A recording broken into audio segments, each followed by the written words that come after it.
నమస్కారం, నా పేరు బాలా. బీసీఎన్ న్యూస్ కి స్వాగతం. ముందుగా ముఖ్యాంశాలు. కోమటిగుంట గ్రామాన్ని ఆదర్శంగా తీసుకుని మిగతా గ్రామాలను కూడా అభివృద్ధి చేయాలి. శాసనసభ డిప్యూటీ స్పీకర్ ఉండి ఎమ్మెల్యే రఘురామకృష్ణరాజు పిలుపు.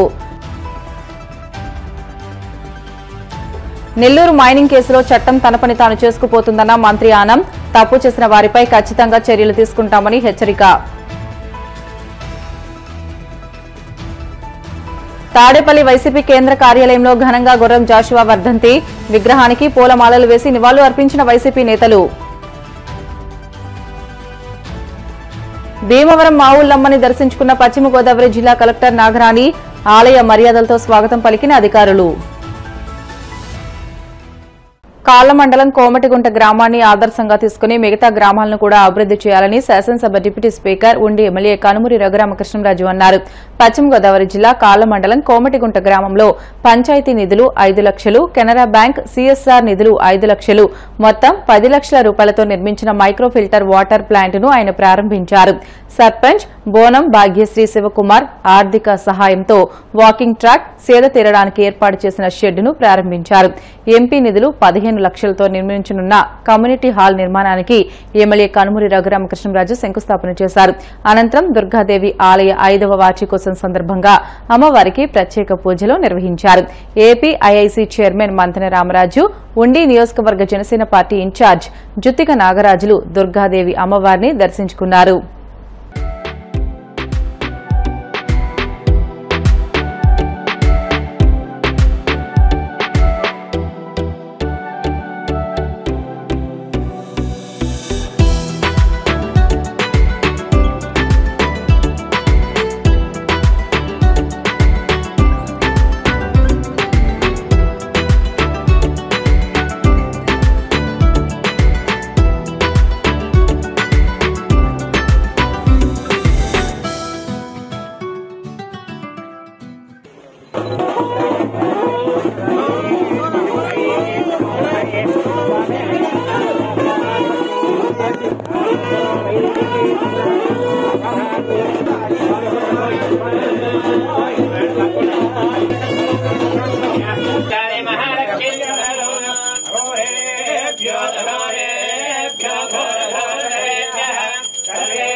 ఈరోజు కోమటిగుంట కాళ్ల మండలం కోమటిగుంట గ్రామంలో మరి కెనరా బ్యాంక్ వాళ్ళ సహాయంతో మైక్రో ఫిల్టర్ ప్రారంభించాం.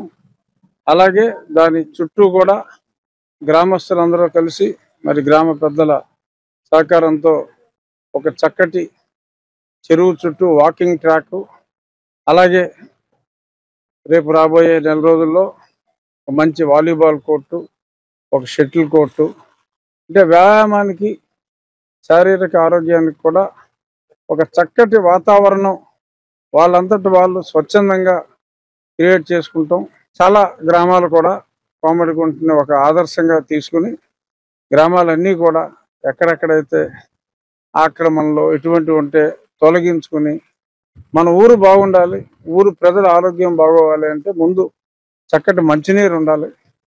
ఆ మంచినీరుకి సంబంధించిన ఏర్పాట్లు, అలాగే ఆరోగ్యానికి సంబంధించి మంచి ప్రాంగణం, మార్నింగ్ వాక్కి డెఫినెట్గా చాలా సంతోషం అనిపించింది.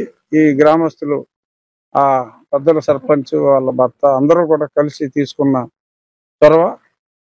దాంతోపాటు వాళ్ళ మరొక కమ్యూనిటీ హాల్ ఎప్పుడో నేను ఎంపీ కింద ఉండగా అప్పుడు శాంక్షన్ చేసింది ఈరోజు శంకుస్థాపన చేయటం. మరి దానికి మరి కాంట్రాక్టర్లు కాస్త వెనకంజ వేసినప్పటికీ కూడా అది కూడా గ్రామస్తులే టేకప్ చేసి ఫాస్ట్ ట్రాక్లో కంప్లీట్ చేయడానికి ముందుకు వచ్చినందుకు వాళ్ళకి నా అభినందనలు తెలియజేస్తూ త్వరలో ఈ ఊర్లో మళ్ళీ కంప్లీట్ చేశాక మళ్ళీ దీని ఓపెనింగ్లో మళ్ళీ కలుద్దాం. ఈలోపు మీ షటిల్ కోర్టులు అవి కంప్లీట్ చేయండి, అప్పుడు మళ్ళీ వద్దాం. ఆదర్శప్రాయంగా కోమటిగుంటని అందరూ తీసుకోవాలని చెప్పి మరొకసారి తెలియజేస్తాం. గ్రామంతులది రైతులందరూ రైతాంగం ఉపాధితో ఆధారపడినటువంటి గ్రామంలో రాము గారు కానీ గ్రామస్తుల సహాయ సహకారంతో చక్కటి అమ్మవారి ఆలయాన్ని నిర్మించుకోవడం జరిగింది. జనరల్గా దేవాలయం నిర్మిస్తే ఎవరైనా దేవాలయం తర్వాత ఒక సంవత్సరానికి ఒకసారి ఒక కార్యక్రమం చేయడం ఎవరైనా రాత్రి చేయడం కానీ ఇట్లాంటివి చేస్తూ ఉంటారు. కానీ ఇక్కడ ఈ దేవాలయం యొక్క గొప్పతనం ఇక్కడ నిర్మించినటువంటి రాము గారు కానీ కమిటీ సభ్యులు కానీ గ్రామ పెద్దలు కానీ అందరూ కూడా సహాయ సహకారాలతో చక్కగా ప్రతి వారం అన్న సమాధానం చేయడం కానీ అట్లా 5వ వార్షికోత్సవం అంటే ఇప్పుడు అమ్మవారి యొక్క వాహనాలతో 5వ వార్షికోత్సవం చేస్తున్నందుకు ప్రత్యేకమైన అభినందనలు తెలియజేస్తున్నాం. ఎందుకంటే మహిళలు ఎంతో భక్తి శ్రద్ధలతో అందరూ కూడా అన్న సమాధానానికి వారికి ఆర్థిక వనరులు అందరూ కూడా రావటం వారందరూ కూడా ముందుకు తీసుకెళ్ళడం ఇంకా ఎవరైనా ఉన్నా లేకపోయినా కూడా గురి నుంచినటువంటి దాత వారి యొక్క సొంత నిధులతో కార్యక్రమాలు చేయడం జరుగుతా ఉంది. రఘురామకృష్ణ గారు మన హిందూ ధర్మాన్ని పోషించడానికి వచ్చిన మరో ఛత్రపతి శివాజీ మహారాజుకి సంబంధించి ఛత్రపతి సంభాజీ మహారాజు పుట్టినరోజుకి మన త్రిపురార్ మహారాజు గారు పుట్టారు. ఆ విషయం చాలా మందికి తెలియదు. ఆయన మన హిందూ ధర్మం అంటే ఎంతో ప్రేమిస్తారు. అందరూ కొంతమంది లౌకికవాదులాగా అన్ని మతాలు ఒకటే, అన్ని సమానమే, కానీ అందరూ ఓట్లు కావాలని అనుకోకుండా హిందూ మతాన్ని ఎంతో ప్రేమించి ఆదరించి రఘురామకృష్ణ గారు ఒక రోజు నేను ఆఫీస్కి వెళ్ళేటప్పటికి స్వామి ఎలా చేస్తున్నారు ఏంటంటే ఒక రోజు కింద తీసుకున్నామండి. వెంటనే అసలు పిఏ గారితో తెప్పించి అమౌంట్ ఇప్పించి ఒక రోజు మన అన్న సమారాధన జరిపించమని చెప్పారు. అప్పటి నుంచి కూడా ఆయన్ని చాలా సార్లు రిక్వెస్ట్ చేస్తున్నాం. ఎందుకంటే ఆయన మీకు అందరికీ తెలుసు, ఈ రోజు హైదరాబాద్ లో ఉంటారు, రేపు ఢిల్లీలో ఉంటారు, ఎల్లుండ ఇంకోసారి ఉంటారు. అంత మహోన్నతమైన వ్యక్తి మన ఉండి నియోజకవర్గానికి దొరకడం అంటే మన అదృష్టంగా మనం భావించాలి. ఎందుకంటే మనం పని అవటం కోసం ఎన్నిసార్లు ట్రాక్టర్లు దాని దగ్గర ఒకసారి మనం వెళ్ళామంటే ఆ పని ఖచ్చితంగా అయ్యేదవుతాయి. వెంటనే డిఎస్పీ గారికి కానీ సిఎస్ గారికి కానీ ఎవరికైనా ఫోన్ చేసి వెంటనే అవి చేస్తున్నారు. ఎందుకంటే మేము చూస్తున్నాం దగ్గర నుంచి ఆయన ఉండి నియోజకవర్గానికి దొరకడం అనేది మన ఉండి నియోజకవర్గ ప్రజలు చేసుకున్న అదృష్టంగా భావిస్తున్నాం. నెల్లూరు జిల్లాలో జరిగిన క్వాజ్ అక్రమ తవ్వకాల కేసులో అరెస్టులు కొనసాగుతున్నాయి. ఇప్పటికే మాజీ మంత్రి కాకాని గోవర్ధన్ రెడ్డితో పాటు పలువురు అరెస్ట్ అయ్యారు. మరో మాజీ మంత్రి అనిల్ కుమార్ యాదవ్ అనుచరుని అరెస్ట్ చేశారు. ఆయన ఇచ్చిన సమాచారంతో త్వరలో అనిల్ కుమార్ యాదవ్ను కూడా పోలీసులు విచారించే అవకాశం ఉందని ప్రచారం జరుగుతుంది. ప్రభుత్వం కక్ష సాధింపులకు దిగుతుందని వైసీపీ నేతలు ఆరోపిస్తున్నారు. ఈ నేపథ్యంలో వైసీపీ నేతలకు మంత్రి ఆనం రామనారాయణ రెడ్డి స్ట్రాంగ్ కౌంటర్ ఇచ్చారు. తాము కక్షపూరిత రాజకీయాలు చేయమని, మైనింగ్ కేసులో చట్టం తన పని తాను చేసుకుపోతుందని చెప్పారు. చట్టం ముందు మాజీ మంత్రులు, ఎమ్మెల్యేలు అని ఉండదని, తప్పు చేసిన వారిపై ఖచ్చితంగా చర్యలు తీసుకుంటామని హెచ్చరించారు. వైసీపీ రాజకీయ ఉనికిని కోల్పోయిందని విమర్శించారు.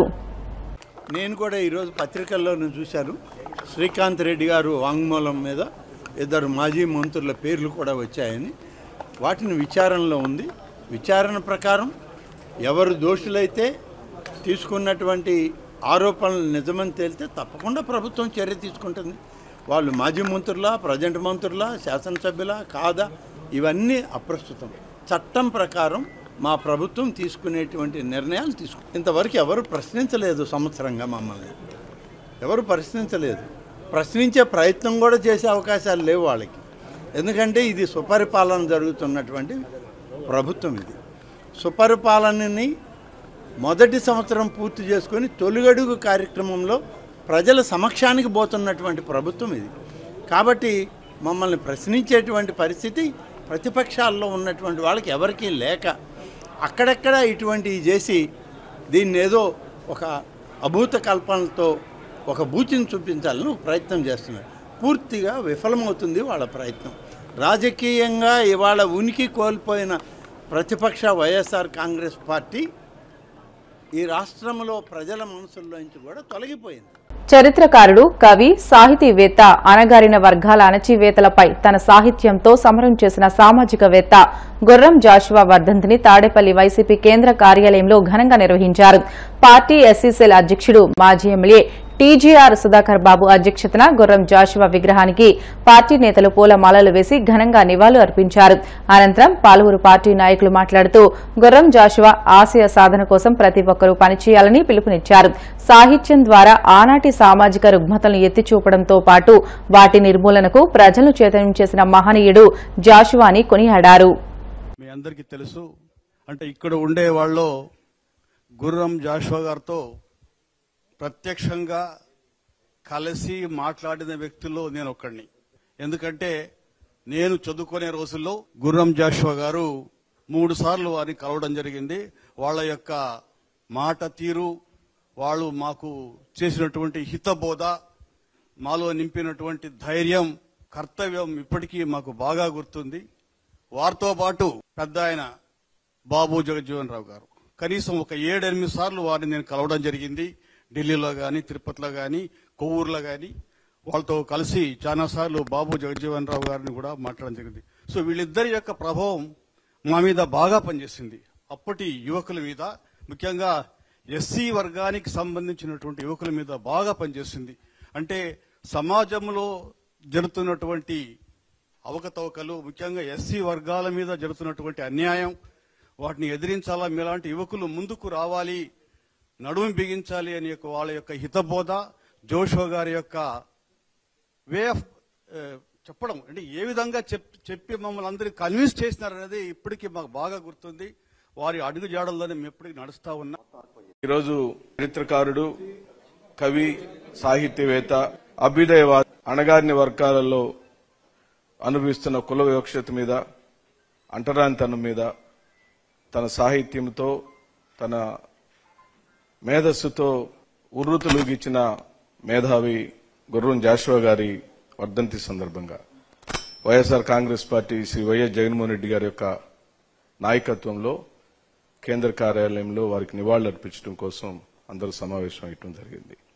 వారు అనుభవించిన కుల వివక్షత, స్వయం పాఠం, ఎంతో వేదనతో వారు రాసిన గబ్బిళం ఓ చరిత్రాత్మకమైన కావ్యం. దానిలోనే తన భావాలన్నింటినీ చెప్పాడు.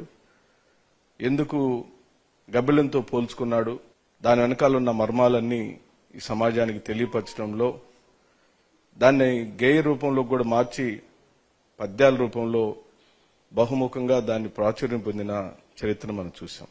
బాబాసాహెబ్ అంబేద్కర్ కోరుకున్న సమసమాజం, ఆ సమసమాజం స్థాపన కోసం విద్య ఎంత అవసరమో అని వారు చెప్పినటువంటి మాటలను తూచా తప్పకుండా పాటించిన జగన్మోహన్ రెడ్డి గారి యొక్క పాలనలో తీసుకురాబడిన సంస్కరణలు, ఆ సంస్కరణలలో అంతర్భాగం ఈ రోజున మన సజీవ సాక్ష్యం.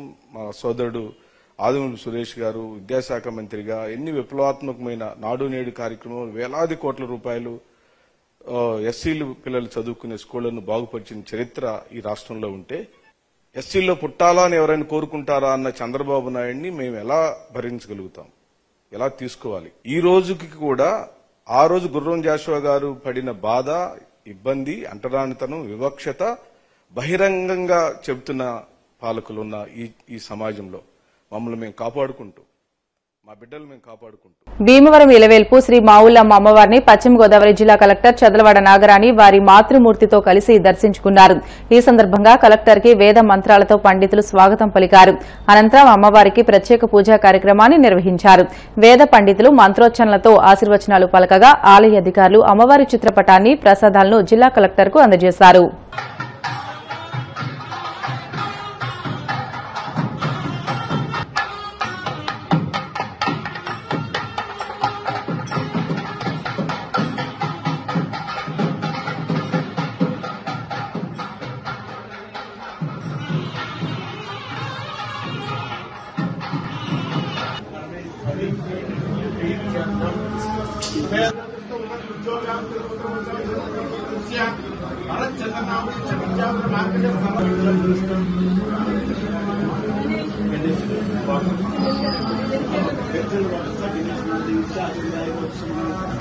పవిత్రేణ